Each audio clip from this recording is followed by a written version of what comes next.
them for that program that we can provide this kit at a very, very discounted rate for members in the area and people not in the area, so we're excited to have you here.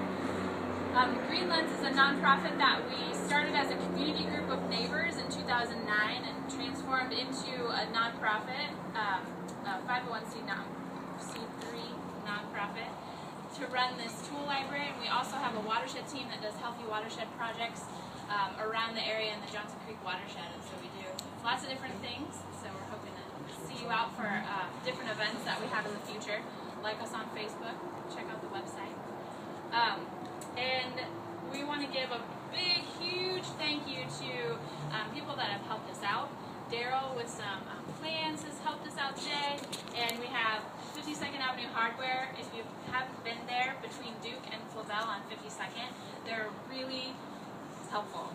They will help you get your project done through thick and thin, through injuries and ER room visits that they sustain due to the project helping us get this done. So please visit them. I have some business cards for them.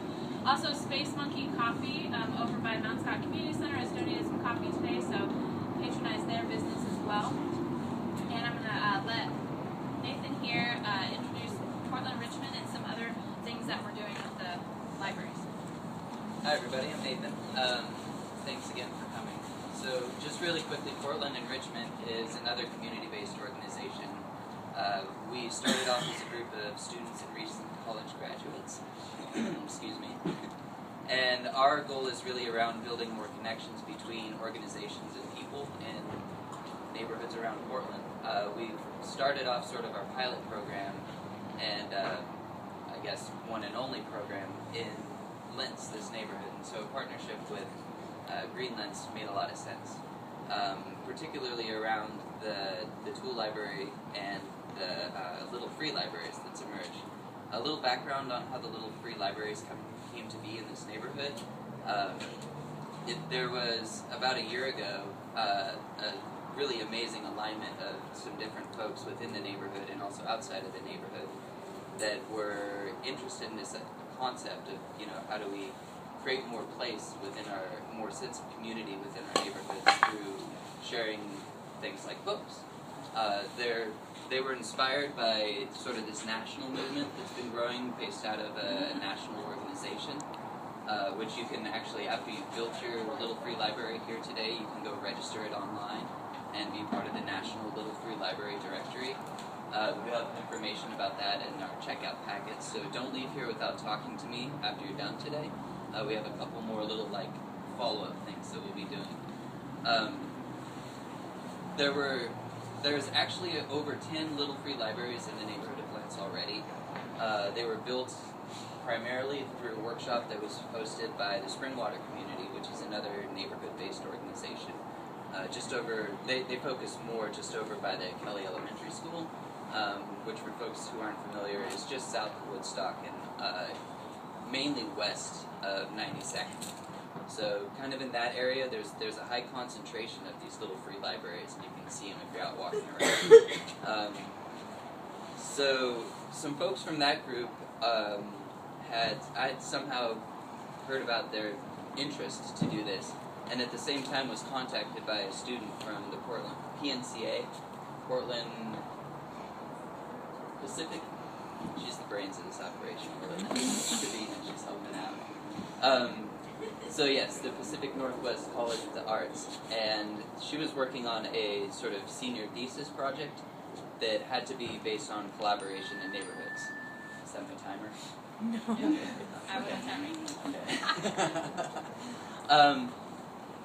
So one of the things that Portland and Richmond really focuses on is building bridges between different communities, and a highlight within that focus is the campus community and neighborhood-based communities. And so we often work as a conduit through which students in different universities around Portland can connect to really awesome neighborhood-based initiatives, like the Little Free Libraries idea that was starting to emerge, or the Lents Tool Library, or the Lents International Farmers Market, and a variety of other awesome things that are happening in this neighborhood. So we were able to make that connection, and out of it came the first building workshop where tenants could residents of this neighborhood ended up building little free libraries, and also ended up starting a Facebook group so that they can stay connected to one another and sort of network and collaborate that way. So if you're on Facebook, I really recommend that you go join that group. We have information about that as well in the packets. But it's a good way to stay connected. Other neighbors have actually been building these little free libraries just of their own accord. So I think that there's actually, after this workshop, going to be lots more, probably more in the range of the 20s, maybe even around 30 in the neighborhood. And we'll see, hopefully this continues in the future. So if you have interest in helping organize another building, let me know, and we can start talking about doing another thing like this a couple months down the road. Yeah. Okay. So today we're going to be building your little free library. We'll start out with Justin is our building captain over here, and he's going to tell us kind of the general lay of the land and how to put it together. Then we're going to separate out into 3 different kind of building groups, and Nathan's going to help us with that. And then there's a leader that will help you. So if you have questions or you're kind of going through the process, you'll have help there to put this together. And then before you leave, there's, like Nathan said, there's an exit packet. We're hoping that as of October 14th that you'll have it kind of primed and painted and decorated in your own way, and that we can come out and kind of take a couple pictures and interview you for our contest, and we'll have prizes, and we'll kind of vote on the decoration contest in October at the farmers market. So we have more information about that. So once you're done, check out with him, and then you're going to get a post and cement, and there's mounting instructions in the packet. And then there's also, on the other side of this wall, there's a ton of books, and so we want you to take a box or 2 home with you. As many books as you'd like to take home to stock your little free library when you do put it up. So are there any questions about today? Sound pretty good? All right, so I'm going to turn it over to Justin, and then we'll get going.